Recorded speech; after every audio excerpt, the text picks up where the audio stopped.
اور عزیزان محترم اسی طرح رسول خدا صلی اللہ علیہ وآلہ وسلم نے فرمایا ہے علی مع الحق والحق مع علی یدور معہ حیث ما دار،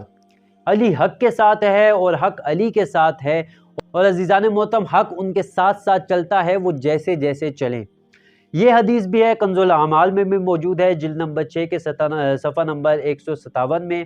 الامامۃ والسیاسہ میں صفحہ نمبر 73 میں موجود ہے، مجمع الزوائد میں جلد نمبر 7 میں صفحہ نمبر 235 وغیرہ میں بھی موجود ہے۔ تو عزیزان محترم سوال یہ پیدا ہوتا ہے کہ اس بنا پر نتیجہ یہ نکلتا ہے کہ اسماء مذکورہ جو میں نے آپ کے سامنے ذکر کی ہیں ایک طرف ہیں اور علی علیہ السلام کی ذات دوسری طرف ہے، اور حدیث عشرہ مبشرہ جو ہے محض صرف اور صرف جھوٹ ہے،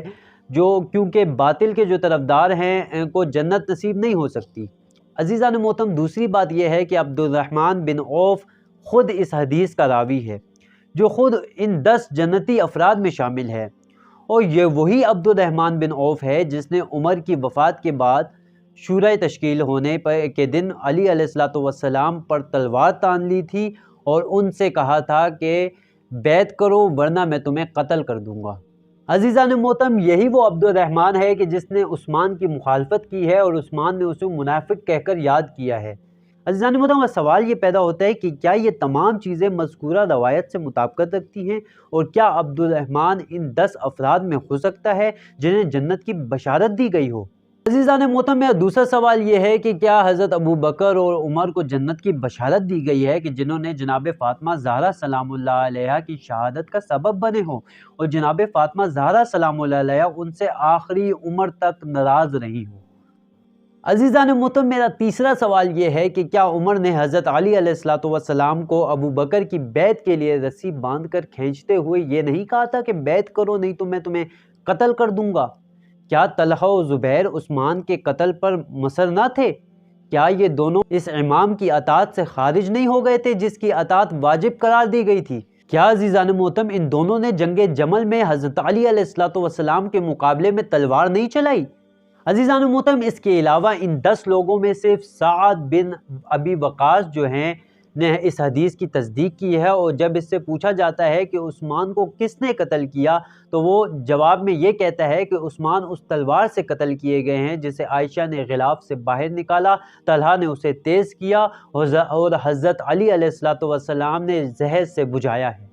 عزیزان محترم میرا چوتھا سوال یہ ہے کہ کیا آپس میں ان تمام مخالفت و منافقت کے باوجود یہ کہا جا سکتا ہے کہ وہ سب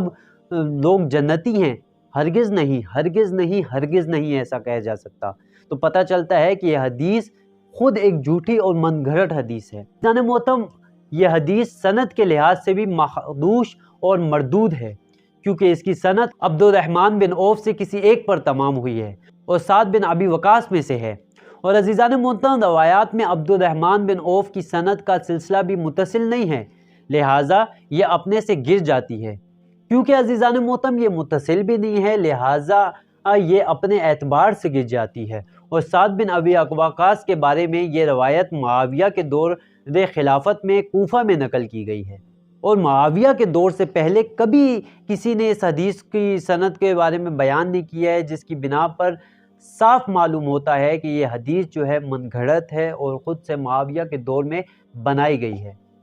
اور عزیزان محترم جب ہم تاریخ کا مطالعہ کرتے ہیں تو ہمیں یہ بات واضح ہو جاتی ہے کہ یہ حدیث پڑھنے سے اور تاریخ کا مطالعہ کرنے سے جب ان میں آپس میں ربط نہیں ہوتا تو ہمیں اس چیز کا معلوم ہو جاتا ہے کہ یہ معاویہ کا کارنامہ ہے۔ شرح درغدیر جلد نمبر 10 میں صفحہ نمبر 122 اور صفحہ نمبر 128 کے اندر اس حدیث کے ذیل میں کافی تفصیلی اور توضیحاتی بیان دیا گیا ہے۔